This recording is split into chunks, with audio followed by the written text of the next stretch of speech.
This is the outline of the death mask on 1840s Illinois man's face. And you will see when I put this on here that it's completely flush and perfect to almost the middle of the head. And then when I pull up the death mask here, you're going to see what I think is happening here are just some thinner hairs, and then it comes back and matches right there. Okay, so you actually see on the death mask that his hair is receded exactly this far back. And then what's happening on this side of the head is that these things are blown out. You just see how this button is blown out. It looks bigger. This is blown out. And I think the original daguerreotype would have been a little bit blown out from some that I've seen, like from the year 1840, some of these very earlier ones. If they have such white side lighting, like here, it looks like the color's that thick. But I'm sure it's really just this thick. And I talked about that in other videos, and so quite possibly his hairline is actually right there. That's what I'm thinking. I do still think that he had less hair on one side of his head. I see that in Mosley's drawing. So I think it's plausible that it's blown out a little bit because the light's hitting right there. But you can't deny when I pull up the death mask here. Okay, his hairline is actually just about perfect. And when I take all this stuff away, you do see that there is still darker shading right there, which implies to me that he still has hair right there.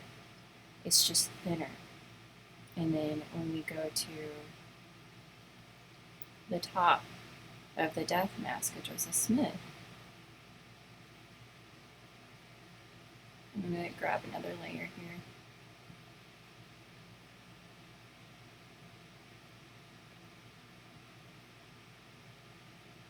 Okay, you're just seeing all of this is plaster, but there's where he has no hair going all the way back to here. This is definitely thinner hair. You really see that from here. Like this is no hair, no hair. And then this line is just so jagged.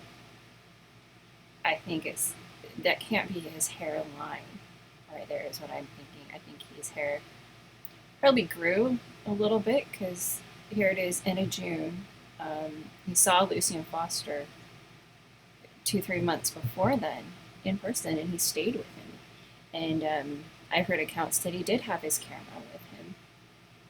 Okay, so he might have let it grow on the top. Maybe it was just spring. He was tired of brushing it forward and popping it up, and insecure about running for the presidency. I have no idea what happened. It could be the heat. And I think he cut it to the hairline. But, you still have these stragglers that grow. But they had to put all of this, like oil or something, to protect the skin and the hair. And they would have tried to brush it forward, I'm sure, to try to make it look like, he still had some hair. But clearly Hiram, they allowed and gave a lot more. I did that right there. The auto made a straight line. I don't know what I clicked.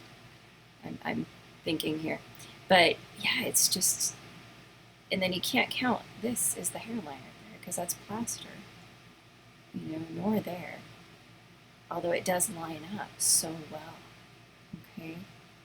But yeah, again, this jagged line I think implies, I think his hair grew a little bit longer and he was brushing it forward to hide. That's what he did, according to all of Maudsley's work, brushing it forward, popping it up, not this bouffant hair going straight up 3 inches and back that you see in Roger's work, supposedly Roger's work, that the RLDS Church has, but the son, Joseph Smith III, edited. He says he edited this original painting. Okay, it's not original anymore, but you admit that you've changed it. So, anyway, Joseph Smith had a receding hairline. I think it lines up pretty dang well. Really, really well. So actually, unfortunately, I'm just looking at it again. This is a photograph of Joseph Smith, okay? I really, really believe it for a lot of reasons I can't tell you, and hopefully people don't change their mind, you know, but I just can't say anymore. You can ask me 100 times and drive me crazy, but we're all gonna have to just be patient if, you know, people decide to go public in whatever way. I'm sure it's gonna want to be the most appropriate way. So there are appropriate and inappropriate ways, you know. I'm a singer, dancer, actress. That's just my thing. So I love YouTube. I think it's fun. It's just fun to, for me, it's been really fun to do a lot of these videos. But I'm trying to, you know, veer off. And quite a few of my videos, I was very sick and was on pain meds, and I took a lot of them down. But I was just thinking out loud, because when you have shingles on your face, and it was shingles, you don't, it hurts. And I still have like nerve damage from it. So you guys, it's chickenpox. So if you're in your 30s, maybe just pay out of pocket and get that shingles vaccine. If you've had chickenpox, most of us did. In the United States, your parents took you to a friend's house that had chickenpox just so they could get it over with, because maybe it was a good time of the year to just, you know, let their kid be in torture. So, I mean, if anyone's had chickenpox, you're going to get shingles. But yeah, that was, it's been my interesting and fun journey. But this hairline is actually perfect.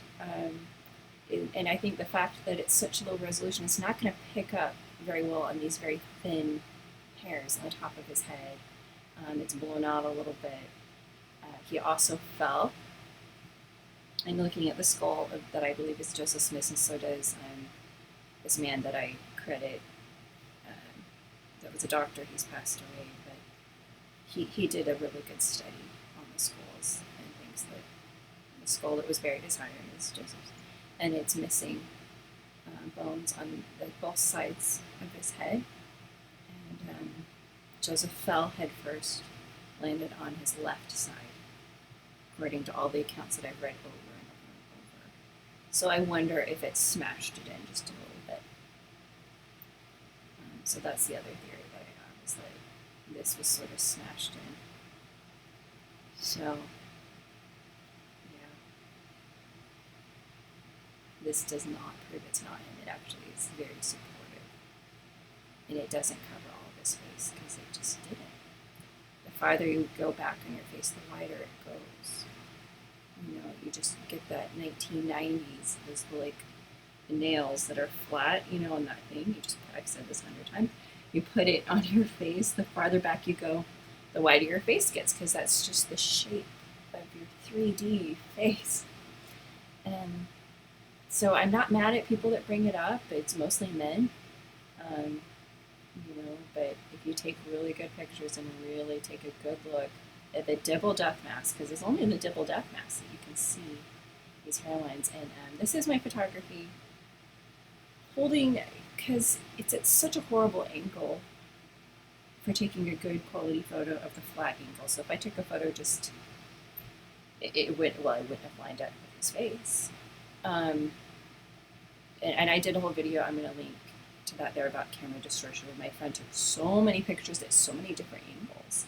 And I kept explaining, I'm like, hey, can you angle it this way? And I showed her to make sure, and she's done photography too, so it's not like I schooled her.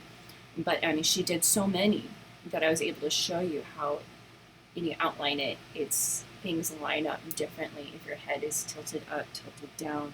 And so my theory of the earliest painting, I think it's so anatomically incorrect, but I think 4 days, I think Joseph's head was moving around, and I think it was down. I think he was depressed, according to all accounts.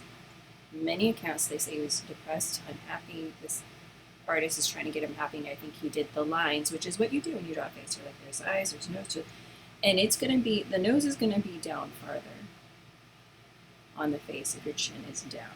But then he paints it as if his chin is up, because he probably got him to pull his chin up, you know.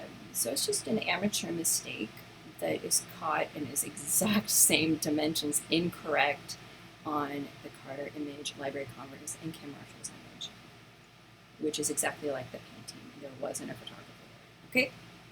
I'm sorry. It's not a photograph of a man.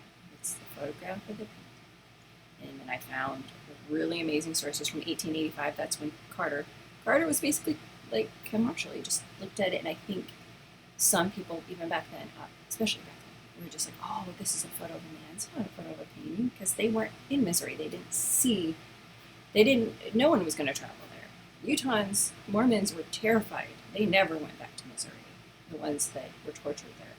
So by 1885, there were many people that just, PTSD, I'm not going back there. They tried to starve us, they whipped us, because they were anti-slavery. But because of that, you have so many people even today thinking, oh, that's a photo of a man. It's just not. It's a really long video again. We're doing this, but you're probably not going to watch it all the way through. So anyway, have a good day.